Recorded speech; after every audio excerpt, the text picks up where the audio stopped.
عربی کا ایک شعر ہے، کسی بزرگ نے کہا کہ ان للہ عبادا فطنا طلقوا الدنیا وخافوا الفتنہ، کہ اللہ تعالیٰ کے کچھ نیک بندے انتہائی سمجھدار ایسے ہوتے ہیں جنہوں نے دنیا کو طلاق دے دی، یعنی اپنے ارادے اور اختیار سے دنیا کو چھوڑ دیا اور دنیا کے فتنوں سے ڈر اور خوف محسوس کر اپنے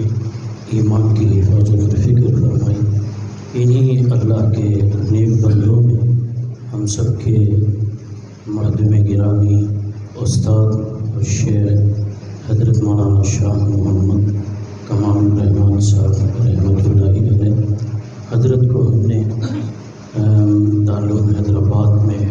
پڑھانے کے زمانے میں بھی ہم نے دیکھا۔ حضرت سے عقیدۃ الطحاوی اور آثار السنن جیسی کتابیں پڑھنے کی سعادت ملی، اور اسی طریقے سے ہفتے کی مجلس میں شرکت اور حضرت سے استفادے کا موقع ملا۔ میں تکرار کے بجائے ایسی باتیں جو ہم سب کے لیے عبرت انگیز سبق آموز اور سنانے کی کوشش کروں گا۔ محترم بھائیوں، آپ اگر حضرت شاہ صاحب رحمۃ اللہ علیہ کو آپ نے دیکھا ہوگا تو حضرت کی زندگی کا بہت اہم حصہ، بلکہ شاید اس تذکرے کے بغیر ان کی زندگی اور ان کا تذکرہ ناتمام ہو، وہ یہ ہے کہ حضرت شاہ صاحب رحمۃ اللہ علیہ نے اپنے والد بزرگوار سلطان العارفین حضرت شاہ صوفی غلام محمد صاحب رحمۃ اللہ علیہ سے حاصل کی ہوئی جو سلسلے کی تعلیمات ہے، اس کی اشاعت، اس کو پھیلانا، لوگوں تک اس کو پہنچانا، اور حضرت قبلہ رحمۃ اللہ علیہ کی تعلیمات کی روشنی میں قرآن الحدیث کی تفہیم، تشریح اور انہی تعلیمات کی روشنی میں لوگوں کی اصلاح و تربیت کی کوشش کرنا، یہ حضرت شاہ صاحب رحمۃ اللہ علیہ کی زندگی کا بہت اہم حصہ تھا۔ چنانچہ انہی تعلیمات کا ایک اثر یہ ہے کہ جس انسان پر یہ تعلیمات کی حقیقت کھلتی ہے تو دنیا کی حقیقت اس پر اچھی طرح کھل جاتی ہے۔ اس لیے ان بزرگوں کی زندگیوں کے اندر استغنا کی غیر معمولی کیفیت ہوتی ہے، وہ دنیا سے زیادہ جی نہیں لگاتے، اور اسی طریقے سے دین کے دنیا کی خاطر اپنے دین کا سودا نہیں کرتے۔ آج کل ہم دیکھ رہے ہیں دین کا لبادہ ہے، لیکن لوگ دین کے نام سے دنیا کا فائدہ حاصل کر رہے ہیں، اور نبی کریم صلی اللہ علیہ وسلم نے ارشاد فرمایا کہ بہترین آدمی ہے وہ جو دین کے ذریعے سے دنیا حاصل کرے، اور فرمایا کہ قیامت کے قریب لوگ ایسے ہوں گے جو دین کے ذریعے سے دنیا حاصل کریں گے۔ لیکن حضرت شاہ صاحب رحمۃ اللہ علیہ خدمت دین میں انتہائی مخلص سے، ایک تو آپ جانتے ہیں جیسے آپ نے سنا کہ عالمگیر مسجد وجے نگر شانتی نگر میں، وجے نگر کالونی میں 30 سال کی طویل مدت حضرت نے خطابت کے فرائض انجام دیے۔ وہاں شہر کا ایک کریم آتا تھا، بہت منتخب لوگ آتے تھے، جس میں سیاسی قائدین بھی ہوتے تھے، عمائدین بھی ہوتے تھے، صاحب ثروت بھی ہوتے تھے، لیکن حضرت نے کبھی ان سے اپنا دنیا کا فائدہ حاصل نہیں کیا۔ یہ حضرت کی خدمت دین میں اخلاص کا نتیجہ تھا کہ اپنے دین کے ذریعے سے دنیا داروں کو فائدہ پہنچایا، مگر ان سے دنیا کا فائدہ حاصل نہیں کیا۔ یہ حضرت کی بے لوثی تھی۔ اور پھر اس کے ساتھ ساتھ حضرت والد ماجد رحمۃ اللہ علیہ سے جو عملیات حضرت نے سیکھی تھی، تو ان عملیات کے ذریعے سے بھی حضرت نے دنیا کا فائدہ حاصل نہیں کیا، بلکہ ان دعا تعویذ کے ذریعے سے لوگوں کو اپنے سے مانوس کرتے، قریب کرتے، اور پھر اس کے ذریعے سے ان کو دین کی باتیں سمجھاتے۔ کتنے ایسے لوگ ہمارے سامنے ہیں کہ جو عملیات کی لائن سے پریشان تھے، اور حضرت نے دعا تعویذ کے ذریعے سے ان کی پریشانی کو دور کر کے ان کو دین کے راستے پہ ڈالا۔ میرا خود کا اپنا مسئلہ، ہمارے گھر کے کچھ مسائل تھے، اور میں نے ہمارے حضرت شیخ کے سامنے رکھا، تو حضرت نے فرمایا کہ آپ بڑے حضرت کے سامنے یہ ذکر کیجئے۔ میں نے حضرت شاہ صاحب رحمۃ اللہ علیہ کے سامنے یہ حالات رکھے، تو حضرت نے فرمایا کہ میاں تمہارے یہ گھر کے مسائل کی بنیاد دراصل نرسو ہے، علاج کے ذریعے سے تمہارے گھر کے حالات ٹھیک ہو جائیں گے۔ میں نے حضرت سے کہا کہ اب آئندہ رمضان کے فوری بعد مجھے تعلیم کے لیے ندوہ جانا ہے، فرمایا کہ آپ کی موجودگی ضروری نہیں ہے، آپ اپنی تعلیم کے اندر لگے رہیے، کوئی پریشان ہونے کی ضرورت نہیں ہے، آپ کا انشاءاللہ کام ہو جائے گا۔ میں آپ کو سچ بتاتا ہوں بھائیوں، اور اس کے بعد سے الحمدللہ ہمارے اور ہمارے گھر کے حالات ٹھیک ہو گئے، لیکن ایک پیسے کے روادار نہیں، ایک پیسے کے روادار نہیں۔ میں جب حضرت کے سامنے شرمندگی کا اظہار کرتا کہ ہم غربت کی وجہ سے اس موقف میں بھی نہیں تھے، تو ہم یہ کندھے پہ ہاتھ رکھ کے سمجھاتے کہ آپ کیوں بے چین ہو رہے، کیا ہم نے آپ سے مطالبہ کیا؟ منشا ہمارا یہ ہے کہ آپ کی پریشانیاں دور ہوں اور آپ یکسوئی کے ساتھ دینی تعلیم اور دین کی خدمت میں لگے رہیں۔ یہ ہمارے بزرگوں کی بے لوثی۔ اس کے چند ہی دنوں کے بعد ہمارے محلے کے ایک اور صاحب کا اسی طرح کا مسئلہ ہوا، میں حضرت کے پاس لے گیا، حضرت نے بالکل ان کے ساتھ بھی وہی یکسوئی کے ساتھ ان کا بھی علاج کیا، مسئلہ حل ہو گیا۔ وہ صاحب نے بہت معمولی سی رقم تھی، اصرار کے ساتھ پیش کرنا چاہا، حضرت نے سختی سے منع کر دیا۔ البتہ ایک عجیب بات اس زبان سے نکلی حضرت کے کہ آپ اگر ہماری خدمت کرنا چاہتے ہیں، اپنے کسی بچے کو آپ مدرسے میں ڈالیے۔ وہ قبولیت کی گھڑی تھی،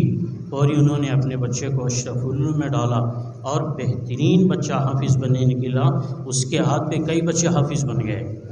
یہ تھی ہمارے بزرگوں کی بے لوثی۔ ایک تو خدمت دین سے وابستہ ساتھیوں کو بطور خاص یہ سبق اپنے بزرگوں سے یاد رکھنا چاہیے، ایک بات۔ دوسری بات یہ ہے بھائیوں کہ بزرگوں کی زندگی میں جو چیز ہم کو دیکھنے کی ہے وہ یہ ہے کہ زندگی گزارتے ہوئے موت کی تیاری، زندگی گزارتے ہوئے موت کی تیاری، اور ایسے تیاری کرنا زندگی میں کہ ہم اللہ تبارک و تعالیٰ کے پاس پہنچے تو اللہ کے پاس پہنچنے کے بعد ہمیں کسی قسم کی پریشانی نہ ہو۔ یہ وہی انسان کر سکتا ہے جس پر دنیا کی حقیقت کھل جائے اور جو ہر وقت اپنی موت کو یاد رکھے۔ یہاں آپ حضرات واقف ہوں گے، زندگی کے آخری ایام بطور خاص جیسے جیسے امراض اور ذوق میں حضرت کا اضافہ ہوتا چلا جاتا، کثرت سے زبان پر موت کا تذکرہ، جو آتا اس کے سامنے موت کا تذکرہ کرتے۔ ہم لوگ حضرت کی خدمت میں عیادت کے مقصد سے ملاقات کے لیے گئے، حضرت نے مجھ سے کہا کہ قرآن کی ایسی 4 آیتیں سنائیے آپ جس میں موت کا تذکرہ ہو۔ میں 3 آیتیں سنایا، چوتھی آیت مجھے یاد نہیں ہے، تو وہ چوتھی آیت حضرت نے پڑھ کر سنائی۔ اس کے بعد فرمایا کہ ایسی 4 حدیثیں سنائیے جس میں موت کی دعا ہو اور موت کا تذکرہ ہو، تو 3 حدیثیں مجھے یاد آئیں، چوتھی حدیث یاد نہیں آئی، حضرت نے یاد کر حضرت نے سنایا۔ اور اسی طریقے سے خاص طور پر جب بھی ملاقات ہوتی تعلیمات کا مذاکرہ کرتے تھے۔ کبھی فرماتے آنے والوں سے کہ کیا بولنا چاہیے کہ توحید کے درجات سنائیے، کبھی فرماتے کہ استرداد امانات کی کیا تعلیم ہے سنائیے، کبھی فرماتے کہ مالکیت کا کیا سبق ہے سنائیے، کبھی فرماتے کہ پنجہ الوہیت کیا ہے سنائیے، کبھی فرماتے کہ پنجہ رسالت کیا ہے سنائیے۔ اس طریقے سے حضرت کا ایک دھن تھی کہ لوگ سلسلے کی تعلیمات کو حاصل کریں۔ میرے بھائیوں، جو حضرات کو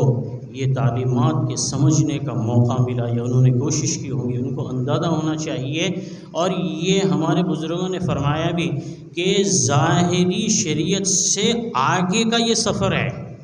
اور یہ سلسلے کی تعلیمات کے ذریعے سے دین میں کمال پیدا ہوتا ہے۔ اور یہ بزرگاں یہ چاہتے تھے کہ ہمارے اندر شریعت ظاہرہ کے ساتھ ساتھ طریقت کی تعلیمات کے ذریعے سے، سلسلے کی تعلیمات کے ذریعے سے ہمارے اندر کمال پیدا ہو، اور اسی طریقے سے استغنا، بے لوثی اور ادب، بڑوں کا احترام، یہ ہم کو اپنے بزرگوں سے سیکھنے کی چیز ہے۔ والد صاحب کا کتنا احترام کرتے تھے۔ جب کسی بڑی شخصیت کا ادب احترام آدمی کی زندگی کے اندر آتا ہے تو پھر اس کے اندر تفویض کا مزاج پیدا ہوتا ہے، اور تفویض کا مزاج ہی آدمی کو بڑوں کی منشے کی تکمیل پر آمادہ کرتا ہے۔ حضرت والد صاحب رحمۃ اللہ علیہ نے جب فرما دیا کہ میاں تم کو حیدرآباد سے اب محبوب نگر آنا ہے، فوری والد صاحب کے حکم پر چلے گئے۔ جب تک موقع ہوا مدینۃ العلوم میں پڑھاتے رہے، پھر فرمایا کہ نہیں، اب الکوثر قائم کیا، فرمایا کہ تم کو یہاں آنا ہے، ٹھیک ہے۔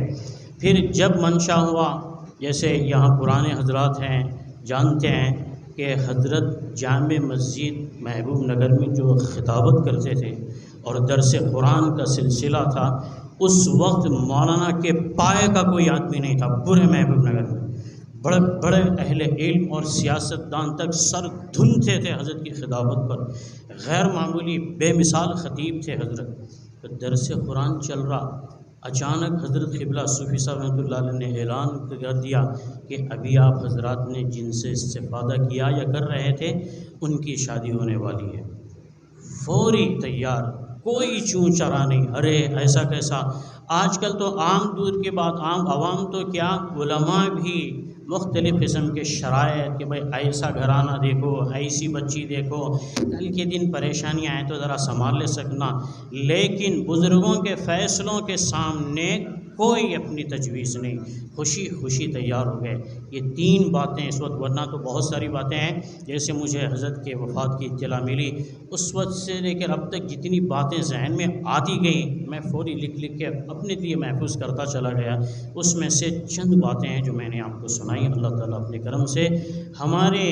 ان بزرگوں کے ان کی اپنی خدمات کے اعتبار سے اللہ تعالیٰ شاعر شان بدلہ نصیب فرمائے، اور یہ جو ہمارے بزرگان دین اب موجود ہیں، حق تعالیٰ ان کی خوب قدردانی کی اللہ ہم سب کو توفیق نصیب فرمائے، اور حقیقی قدردانی ان کے ذریعے سے اللہ تعالیٰ ان اہل اللہ سے تعلق کے ذریعے سے اپنا تعلق اللہ پاک نصیب فرما دے۔ آمین۔ وآخر دعوانا ان الحمد للہ رب العالمین۔